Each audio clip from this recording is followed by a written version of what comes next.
पंचनामा न्यूज, सर्वसामान्य जनतेचा बुलंद आवाज। राष्ट्रीय महामार्ग क्रमांक 6 वर पुन्हा अपघात। रिक्षा व ट्रकचा अपघात, रिक्षा पलटी। अपघातात भंगार व्यावसायिक चालक झाला गंभीर जखमी।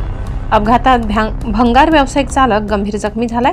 घटना राष्ट्रीय महामार्ग क्रमांक 6 वर घडली आहे। या आठवड्यात लागोपाठ अपघात झाल्याने वाहन चालक व नागरिकांमध्ये चिंता व्यक्त होत आहे।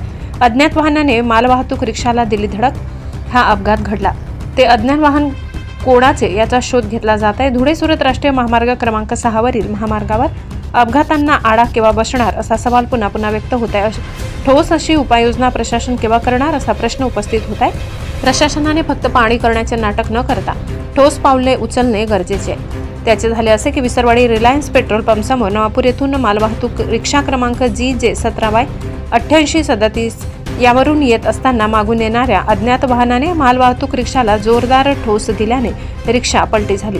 यामध्ये नवापूरचे रहिवासी रिक्षा चालक जाकीर हा तरुण या अपघातात गंभीर जखमी झाला। घटनेची माहिती मिळताच नाणीजधाम जगद्गुरू नरेंद्राचार्य महाराज संस्थान रुग्णवाहिकेचे पायलट सुरेश वसावे यांच्या मदतीने विसरवाडी येथील ग्रामीण रुग्णालयात उपचारासाठी दाखल करण्यात आले। विसरवाडी येथील रिलायन्स पेट्रोल पंपासमोरून नंदुरबार बायपास रस्ता तयार करण्यात आला, परंतु बायपास हा फक्त नावालाच, तिकडे कोणत्याही प्रकारचे बॅरिकेड किंवा स्टिकर लावण्यात आले नाही।